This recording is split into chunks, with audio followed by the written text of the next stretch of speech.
Local forecast with meteorologist Jackson Chastain starts now.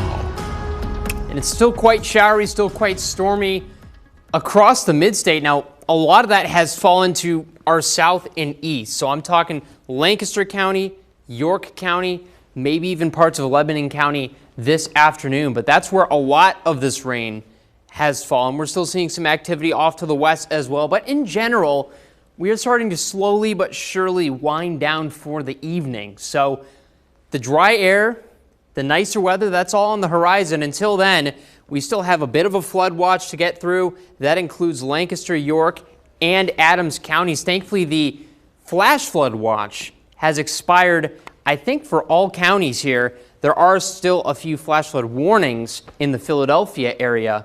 Of course, it has been quite a rainy day, and you can see what I'm talking about in terms of concentrations here, because pretty much the eastern half, the southeastern corner of PA has just absolutely gotten dumped on.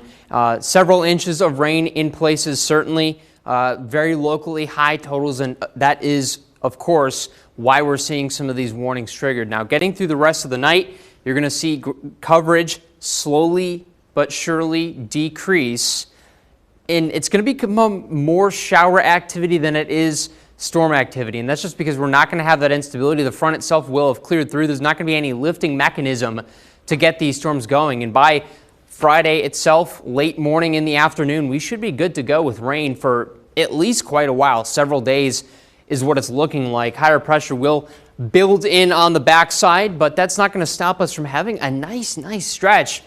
We are relatively cool for this time of year. Temperatures right now, though, sitting at about 81 degrees in Harrisburg, 73 in Lloydsville, 79 in Gettysburg. A lot of that has to do with the fact that we've just seen a lot of rain today, so that's kind of kept temperatures more on the suppressed side, but I wouldn't expect to see the upper 80s or even low 90s anytime soon. We'll drop into the upper 60s overnight, a bit of a northeasterly breeze, and then temperatures for Friday only get into the upper 70s, and we stay around 80 all through the weekend.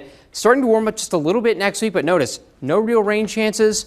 Air is generally less dry, so you're not really going to feel that humidity as you step outside. So we just have an amazing stretch coming up for the next week, guys. Wonderful.